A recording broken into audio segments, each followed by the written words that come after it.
Good morning, Crossroads students. I hope you guys are doing really well and hanging in there during this quarantine.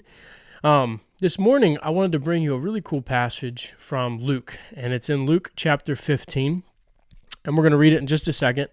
Before we do, I want you to remember way back to elementary school. I assume we probably have some elementary school kids watching, so it won't be too hard for you guys.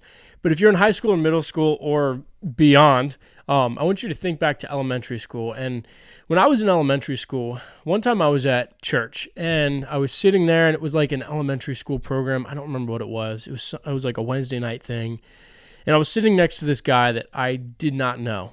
And this guy's name was Matthew. And Matthew, at one point, he kind of like said a few things to me. And then at one point, he looked over. I think I was in the 5th grade or 6th grade. And he was like, "Hey, let's be friends." And I was like, okay. And I remember even at the time, I was like, that was a little different, but I like it. But do you remember when it was that easy? Like, it was that easy just to make friends. You know, he said, "Let's be friends." And I was like, yeah, sure, let's go for it. You seem like a cool guy. But now it seems like, for some reason, when I hit middle school and even high school especially, like, you had to work to be someone's friend. And I feel like sometimes we make people work to prove that they can be our friend, to prove that they're cool enough or that they're good enough to be our friend. And I want to look at a passage in Luke where Jesus kind of shows us that that's not the way things are supposed to go. So we're in Luke chapter 15. I'm going to put the scripture right here. I don't know if you can see it or not. I hope you can, but if not, pull out your phone, download a Bible app. They're free, and it's super easy. But it says, now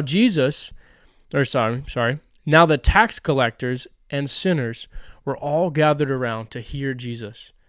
But the Pharisees and teachers of the law muttered, "This man welcomes sinners and eats with them."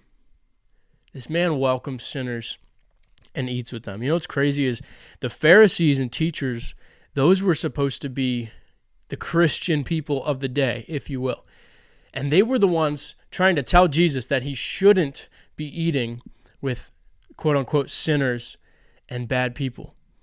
You know, it's crazy. In the Bible, when you read it, there were so many people that were constantly telling Jesus how to love.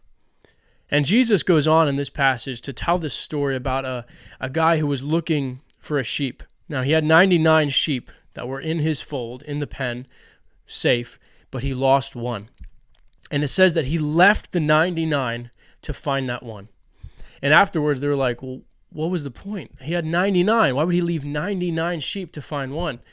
And Jesus' whole point was, why would he need to save the 99? The 99 were already found. But he was after that one lost one. And this is such a cool way where Jesus shows us how we can love other people.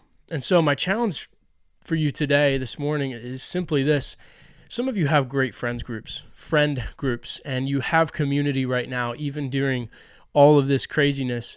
But there's a lot of people out there that don't have good friend groups, or maybe they don't have a friend group at all, or maybe they're kind of lost in all of this and they don't have community. My encouragement and my challenge to you is this: the way we're supposed to love is like Jesus says in this story. We're supposed to love everyone. We're supposed to go out and find those people who need a friend, find those people who need a friend group. We're supposed to love everyone always. It should still be as simple as it was back in elementary school when we just said, hey, let's be friends. And so my challenge to you is this. This week, I want you to reach out and find someone who you wouldn't ordinarily talk to, who you wouldn't ordinarily text, and just be a friend to them. And try and use this time as a way to build community and be friends with people that you might not ordinarily be friends with. So that's my challenge to you today. I hope you have a good rest of the day and enjoy this time. See you guys later.